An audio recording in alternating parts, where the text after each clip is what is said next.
Beda jsir 4 snin ilu u llum jiġbed lejh mijiet ta' sewwieqa tal-muturi. Dan hu l-pellegrinaġġ fl-okkażjoni tal-Festa ta' Santa Marija.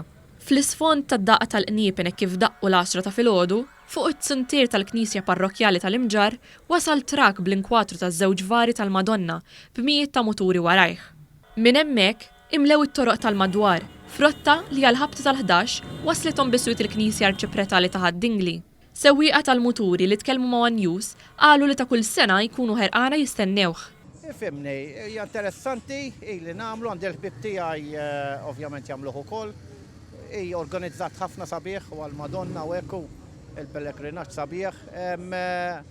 U hija dawra ta' ħbiberija familja waħda. Xi ħaġa sabiħa huwa Santa Marija u tgħid iddur dawra tieħu biex irmagħhom ukoll. U xi ħaġa mhux tas-soltu u din ilna nagħmluha xi 4 snin issa u dejjem ħażen ġifieri.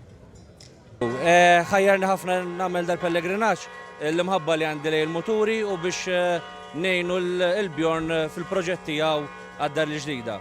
L-Arċipriet Mark Mallija Poli għamel talba ta' ringrazzjament u niżel ibirek lill-parteċipanti u l-muturi tagħhom. Din is-sena il-flus miġbura marru bris ALS Malta biex fis-snin li ġejjin Bjorn Formosa jkun jista' jwettaq il-ħolma tiegħu li tinfetaħ dar oħra. Bħalissa din ikkonċentrati 200% fuq il-proġett tal-Bjorn ġdida li huwa proġett kbir uniku ħafna l-Malta. Qed naħdmu lejl u nhar biex dar proġett ikun jista' jsir realtà u jekk Alla jrid issa f'Ottubru nagħmlu programm kbir ta' fondi wkoll biex inkunu nistgħu nagħtuq il-ħolma u ngħinu dawk in-nies kollha bi problemi newroloġiċi li bħalissa m'għandhomx għajnuna nkunu nistgħu naqduhom fil-proġett tal-Bjorn il-ġdida. L-avveniment qed isir kull sena u jara ħidma sfiqa mill-awtoritajiet li jżommu l-kontroll fit-torq arterjali minn fejn jgħaddu dawn il-mijiet ta' muturi.